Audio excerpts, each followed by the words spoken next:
आज हम जरा बात करेंगे जी इंडिया और पाकिस्तान की, लेकिन साथ ही हम बात करेंगे कि जो आपको मालूम है कि FATF आने वाला है और हम मुसलसल देखते हैं कि जो भारतीय मीडिया है उसकी तरफ से और उनकी गवर्नमेंट की तरफ से डिफरेंट एलिगेशंस पाकिस्तान पे लगाई जा रही होती हैं। बार बार कहते हैं कि जी ब्लैक लिस्ट में करवा देंगे, और तो ये सारी बातें क्यों होती हैं और इसका पाकिस्तान के पास क्या जवाब है? देखिए, अभी सबसे सबसे पहले तो मैं ये कहूंगा कि मीडिया में क्या कुछ चल रहा है उसको हम किस नजरिए से देखें। उसको हम ऐसे देखें कि भारत का मीडिया है तो पाकिस्तान पर एलिगेशंस लगा रहा होगा, पाकिस्तान का मीडिया है तो भारत पर लगा रहा होगा। लेकिन हम रेफरेंसेस तो वहां से उठाएंगे ना जहां से ये बात है। आपने दो नाम लिए, मैं ढेर सारे नाम ले सकता हूँ, हाफिज सईद, मसूद अजहर, दाऊद इब्राहिम, और बड़ी लंबी लिस्ट है। और मैं ये कह रहा हूं कि पाकिस्तान को जरा ठहर कर सोचने का वक्त है। FATF में भारत उसके खिलाफ मामला लेकर नहीं गया था। FATF में जो यूनाइटेड नेशंस की जो कमेटी है, जो सिक्योरिटी कमेटी है, जो आर्थिक मामलों पर प्रतिबंध लगाने से पहले देखती है कि क्या वहां आतंकवादी गतिविधियां, क्या ऐसी जगह से फाइनेंसिंग हो रही है जो सोवरेनिटी को नुकसान पहुंचाती है, जो पीस को नुकसान पहुंचाती है और जो पूरे रीजन में खतरा पैदा करती है। उसके तौर पर पाकिस्तान की उस कमेटी ने पहचान की, और पहचान करने के बाद 3 बार वार्निंग दी गई, 3 बार वार्निंग दी गई, जिसके बाद खुद पाकिस्तान के जो प्रधानमंत्री हैं इमरान खान, उन्होंने अमेरिका में जाकर ये माना कि 40 से 50 हजार, हालांकि संदर्भ उनका दूसरा था, उन्होंने कहा था कि हम बहुत काबू कर चुके हैं, लेकिन 40 से 50 हजार आतंकवादियों के होने की बात की।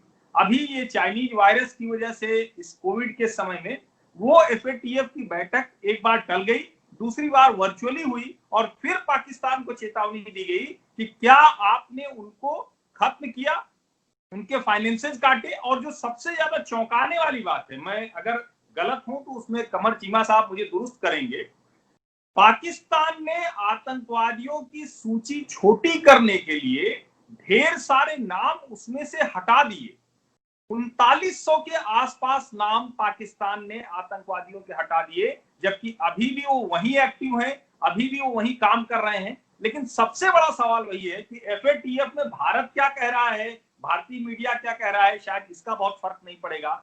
जो खुद, और एक चीज और जानना जरूरी है कि आपका जो दोस्त देश है, हालांकि मैं मानता नहीं हूं चाइना आपका दोस्त है नहीं, जो आपका दोस्त देश है उसी की चेयरमैनशिप है अभी FATF की उस कमेटी की। ये बहुत जरूरी जानकारी, इसको पाकिस्तान के लोगों को जानना चाहिए। और उसके बाद पाकिस्तान ग्रे लिस्ट में आता है, अब ब्लैक लिस्ट होने की तरफ में है। इसमें भारतीय मीडिया या भारत के लोगों का कोई योगदान नहीं है, पाकिस्तान में बैठे आतंकवादियों का योगदान है। उस पर काबू करना चाहिए। पाकिस्तान के लिए भी वो अच्छा है, भारत के लिए और इस पूरे रीजन के लिए तो अच्छा है ही।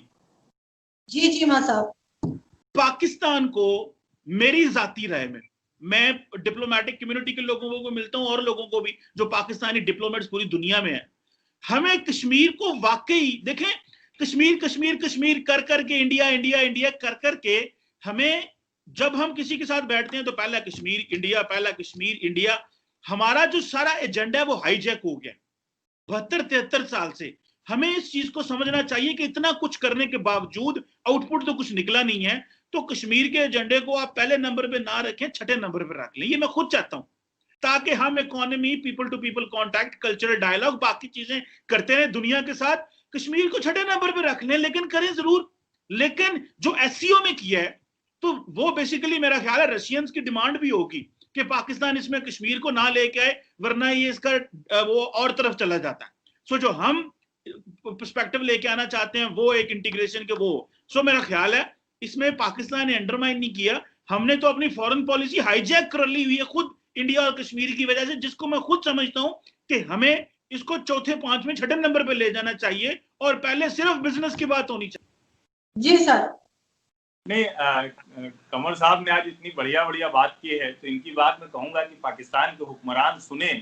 लेकिन बस एक ही बात मैं कहूंगा कि ऐसे फंसते मुल्क के साथ कौन खड़ा होगा।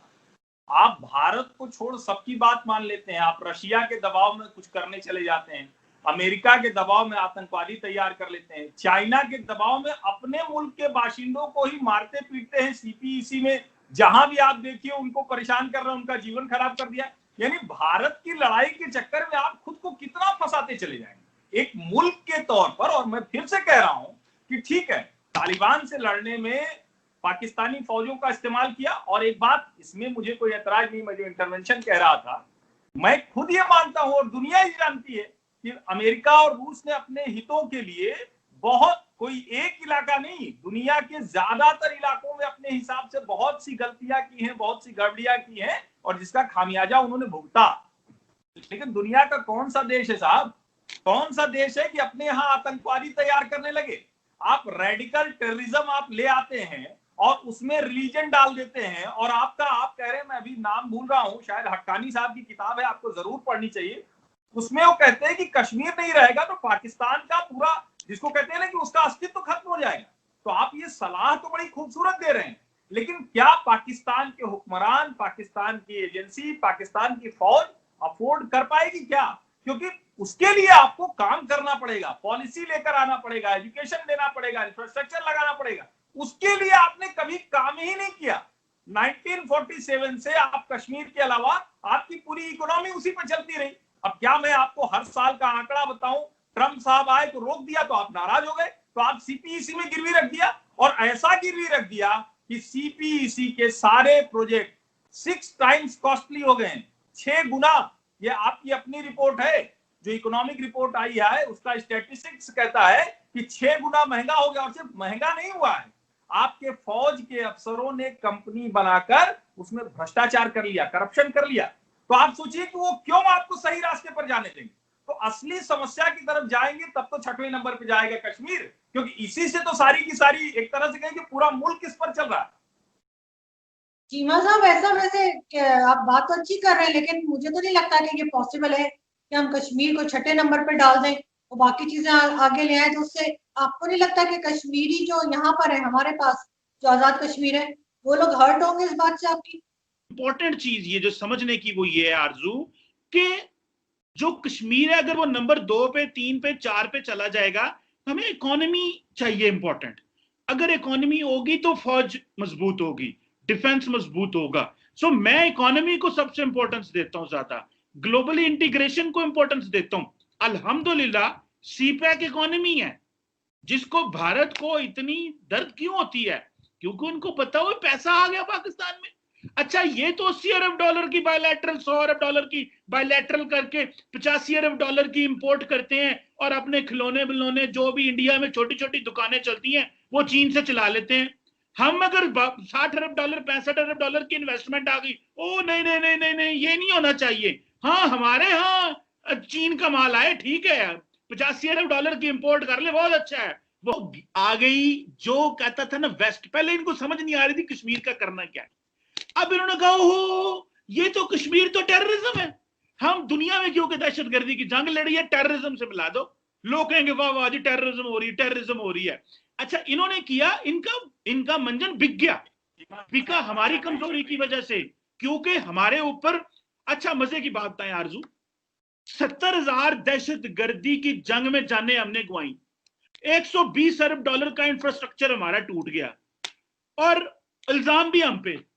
इसका वजह पता है क्या है? इसकी वजह यह है कि हमसे पर्सपेक्टिव ही नहीं बना, हमसे नैरेटिव ही नहीं बना। मैं तो पता नहीं कब से पीट रहा हूं, बंदे भी हमारे मरे, यहां पे हमारे खिलाफ ही सारा कुछ हो तो, और लेकिन हम दुनिया को बता नहीं सके, कसूर हमारा है, उसकी और रीजन है कि ये दरअसल 2-3 बातें जो कमर चीमा साहब ने कही, तो मैं आपको बताऊं कि हिंदुस्तान में किसी को कोई तकलीफ नहीं है कि पाकिस्तान अगर दुनिया भर में कुछ दोस्तियां कर पाए, लेकिन बड़ा बहुत शर्मनाक है कि इस्लामिक राष्ट्र तो बन गए, इस्लामिक मुल्क बन गए, लेकिन उसके बावजूद अपने यहाँ ही अलग अलग मुसलमानों को ही नहीं संभाल पाए, सिंधियों को नहीं संभाल पाए, बलूचियों को नहीं संभाल पाए। और मैं ये नहीं कह रहा हूं, आप आरोप लगाइए, आप कुछ भी कह लीजिए, लेकिन हिंदुस्तान में इतने मुसलमान हैं और वो हिंदुस्तान के साथ हैं, वो नहीं गए आपके साथ।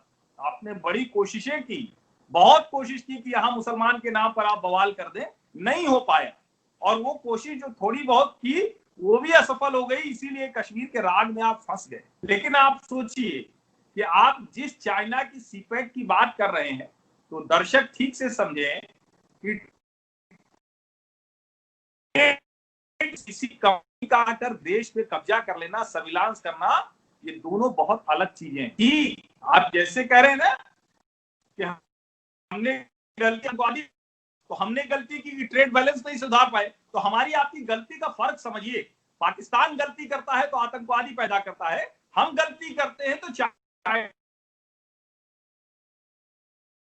हम जो ट्रेड इम्बैलेंस था उसको हम उसके मुंह पर कहने की ताकत रखते हैं हर दूसरी मीटिंग में कि हम ये ट्रेड इम्बैलेंस आपको दूर करना है। और सीपेक के लिए चाइना गिड़गिड़ा, सिर्फ सीपेक के लिए नहीं, जो उनका पूरा प्रोजेक्ट है वन बेल्ट वन रोड, और आप तो बहुत अच्छे से जानते होंगे, नहीं जानते होंगे तो थोड़ा सा आज पढ़िएगा, जितने देशों में से गुजर रहा है ये वन बेल्ट वन रोड, जिसको बेल्ट एंड रोड इनिशिएटिव कहते हैं, जो शी जिनपिंग के 100 साल की कम्युनिस्ट पार्टी होने पर सबसे महत्वाकांक्षी परियोजना थी, उसका पायलट प्रोजेक्ट था ये सीपेक। सीपेक ही नहीं पूरा हो पाया, दुनिया के दूसरे देशों ने हाथ खींच लिया। बिना भारत के वन बेल्ट वन रोड सिर्फ सपने जैसा है, सीपेक से कोई और आगे नहीं आने वाला है। और ये मैं नहीं कह रहा हूं, ये रिपोर्ट दुनिया की कह रही है और खुद आपके यहाँ की रिपोर्ट कह रही, और दुनिया के चंगुल में फंसी है, पहले रशिया के चंगुल, फिर अमेरिका के चंगुल में, और अब उस कम्युनिस्ट चीन के चंगुल में जहां उइगर मुसलमानों पर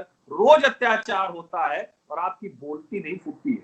हमारे यहाँ कहते हैं ना कि तलवे जुबान जो तालू से चिपक जाती है कभी कभी, तो पाकिस्तान मुसलमानों के नाम पर दुनिया की बात करता है, ऑर्गेनाइजेशन ऑफ इस्लामिक कंट्रीज में कश्मीर पर हर दूसरे दिन तैयार रहता है। उइगर मुसलमानों पर आप बात क्यों नहीं कर पाते? पूर्वी तुर्किस्तान पर आप बात क्यों नहीं कर पाते? इतना डर किस बात का है भाई? और क्या सचमुच उसने खरीद लिया है पाकिस्तान को, एक बड़े इलाके को खरीद लिया है सीपेक के बहाने? अगर इसका जवाब हो तो आप बताइए, मैं सुनना चाहूंगा। मैं कोई नहीं, मैं बताता हूं। शंघाई कॉर्पोरेशन की मीटिंग, और चीन की स्थिति ये हो गई है कि अब वो उबला आलू हो गया है, उसके लिए न उगलते बन रहा है न निगलते बन रहा है। ये जो छोटी बातें होती हैं कि आप कहें कि देखकर चीनियों को भारतीय डर गए, तो भारतीय कभी किसी से डरे नहीं, इतने जिहादी भेज भेज के थोड़ा तो अनुमान लग गया होगा, और आप भी तो थोड़े बहुत भारतीय हो, इतना डरना कब से सीख गए? चीनियों से डरना बंद कीजिए, पाकिस्तान को जहालत से बाहर निकालिए, आतंकवाद से बाहर निकालिए, यही पाकिस्तान के लिए अच्छा है और इस पूरे क्षेत्र